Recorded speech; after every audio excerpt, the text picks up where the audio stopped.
I really should not complain. Um, but I feel like I'm going to anyway. Uh, dang. So yesterday was the first time that I've felt truly defeated in the last couple of years as far as trying to get out and accomplish a goal.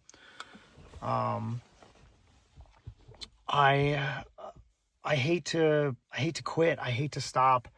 I hate to fail. And I don't think that there's a lot of people that necessarily do, but I think that some people are less stubborn about cutting their losses, and uh, I think sometimes I envy that. At the same time, I feel like it's been one of the strengths that I've had in life. I'm waxing so philosophical lately, and I think that I'm kind of looking for reason, trying to look for explanations when really the truth is that sometimes it just doesn't work out. Sometimes the environment is not conducive for the crazy plan that you had that you knew was a a risk and an exploratory type thing. So to kind of catch up on the last a little bit more than 24 hours, and I was like planning all these videos and everything, I was thinking, I was like, I will do 2 videos a day that will tell the story of everything that's going on. And then I'll have these really fun little short clips and things like that that'll be for, little fun ones on Sunday. And like, I've barely made 1 video a day. It's been tough. Um, so let me just try and recap the last 28 hours, I think is what I'm pushing right now, somewhere right around in there. Yesterday, I managed to get Ducky off of the Sag River and with all my gear. There was one time that I really thought that I was going to go under and that I was going to lose Ducky away from me, like it was going to float away with all my gear and everything else. And that was pretty spooky. I like I've had a few times in my life where I've felt almost like an auditory out of control sort of thing where I'm like hearing myself say something, not realizing that I'm saying it until I'm hearing it sort of thing. The first time that I ever experienced that, I was taking a like a flight, an instructor flight. It was like a go out and I got to fly a plane sort of thing. And I was because I work in aviation, the first portion of the experience was kind of null and like it was just like, okay, I don't really need to do this because I know how a plane works, and I explained to them what I do for a living. And they were like, oh, well, then let's just go right out to the plane, and did our walk around and go out and fly and all that kind of good stuff. And it was supposed to be like a 45-minute class and like a 45-minute flight, but we ended up getting to fly for a little bit longer because I kind of already knew. Well, the instructor pilot that was taking me out on this flight, and I got to, take the controls and things like that, I think kind of let me do a lot more than I was expecting, which was cool. Like, I'm not mad. But one of the things that he was like, cool, let's do a stall recovery. And, it was intense because you tip the aircraft up to the point that it's not creating lift anymore, because you're flying along, and then, you tip up and up and up until you can't keep up with the gravity and everything else, pulling against you as you're flying along, and you stall. It's a stall. And so we're just falling out of the air like that, and you're supposed to tip down, nose down, so you can catch some air and come back into it. And I heard myself cussing, and I was like, "That's me." I said that, because we got the David Clark's on and everything else, as we're trying to fly, our little comm systems and everything. And yesterday was the same thing, where I was just like saying no, no, no over and over again. I was slipping away from the boat and not able to get back in for a split second. It was really intense, and I don't want to say that I was in over my head, but I think that was kind of the most dangerous moment that I've had, um, from my perspective in the last this year, as far as going out and adventuring, which is not actually the reason that I gave up. That I gave up because the physical limitations of what I was dealing with, as far as what the boat could handle and what I could physically do as far as pulling the boat upstream. So I was able to get the boat ducky and get all my gear back, and I just kind of went in stages, as far as like, okay, I need to eat. I was exhausted after spending so many hours on the water, and um, with no great progress up the river. I don't want to say, no success, because I'm alive and I didn't lose any gear. I didn't flip the boat. I didn't destroy the propeller. There were lots of things that went well, if you think about it that way. Which, it's really hard to look on the bright side of things when morale is low like this.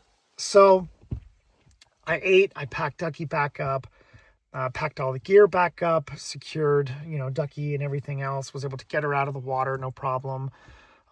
Some problems, you know what I mean, but nothing major. It was just like, lots of going back and forth and each side and whatever else. And I was really glad that my son and I were able to kind of work out what we needed to do as far as how to load Ducky up and how to secure her and everything else to the trailer. And then I spent the next 100 miles looking for other alternative places that I could go to launch Ducky up the Sag River. There's not really much. The only place that I didn't stop at was Happy Valley. I didn't go in there. And I think that I would have already kind of given up so much as far as trying to make this water excursion work here in the Arctic. I think if I'd had a jet boat, or if I'd had an airboat, or if I'd had a smaller boat with a mud motor, that I might have been able to do certain parts of it. The other thought that I had was that if I had come 2 months earlier, end of August, maybe something like that, I would have had to deal more with the bugs, but the water levels might have been higher from snow melt and things like that in the summertime. This was kind of the time that I could take off work, and that was after other hunting. I don't know. Anyway, it's something to think about for next year, and I'm sure that I'll spend a year twisting my mustache and plotting what I might do. So anyway, I'm burning up a lot of time, and there's been a lot of rabbit trails that I've kind of found myself on in this video here. I got back, but it took several hours to go that 100 miles, by the way. Average speed that I've been able to make on the Dalton Highway. There's some places where I'll be going 10 miles an hour. Other places where I feel like I could do 60, but the speed limit is 50. So I generally come out to about 35 or 40 miles an hour is where I would average over time. So 100 miles definitely took me about 3 hours. And then you add on the extra time that I took to get out and hike down some roads and things like that to see if I could launch Ducky out.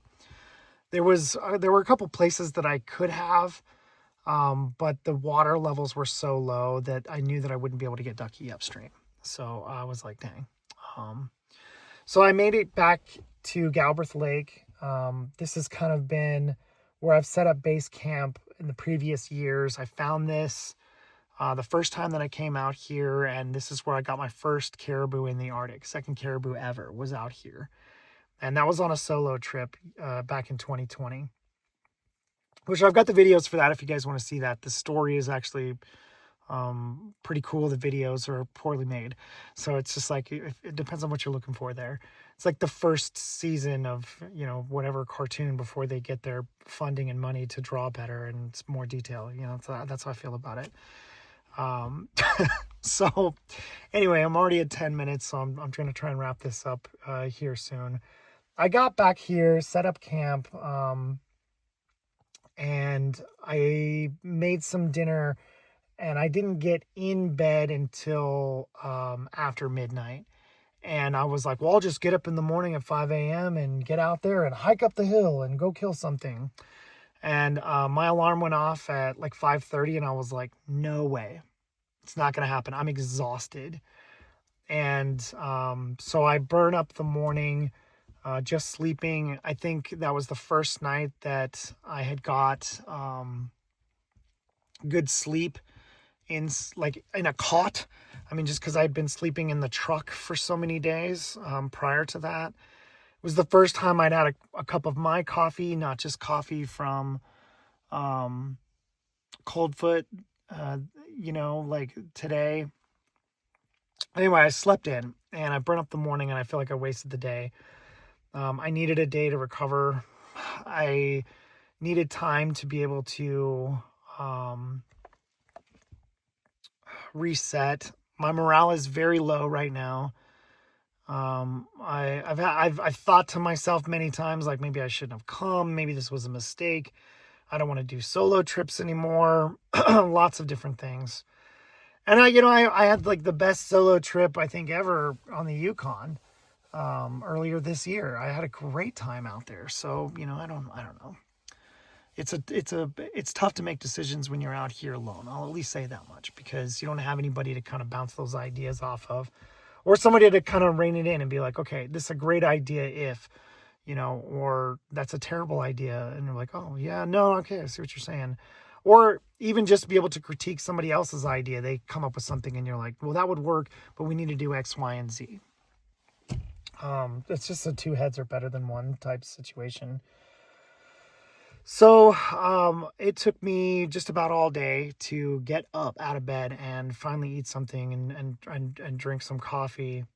I'm down to 1 gallon of drinking water, and I need to filter some. I need to find some.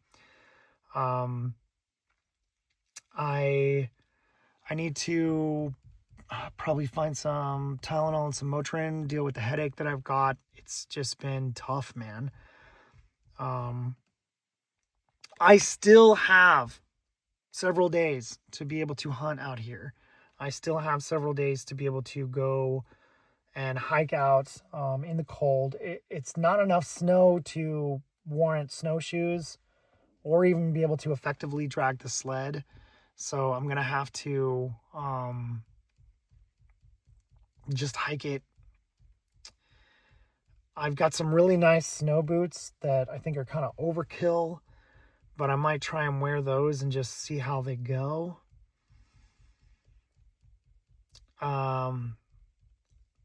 It's much colder today than I was expecting, but that's probably just because I got out of bed and being in a warm bed all day, and then, just kind of not being out in it and getting used to it made it feel colder than it really was.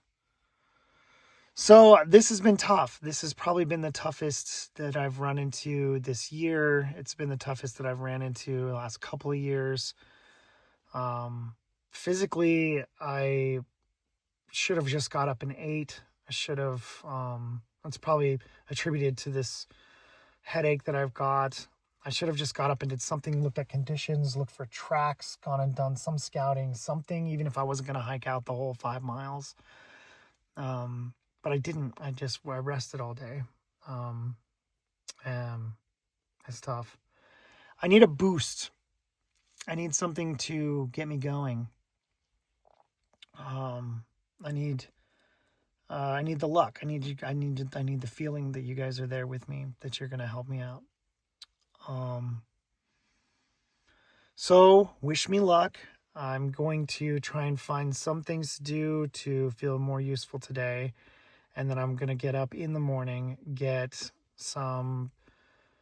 decently dressed, and then venture out into the cold out there to try and find a caribou, because I would like to take something home. I have plans for what I'm going to do even with the bones and things this year, and I'd like to be able to accomplish that. I don't know. I would like to make some things out of the bones. Okay, wish me luck. Hopefully I can recover from this and pull out of this funk.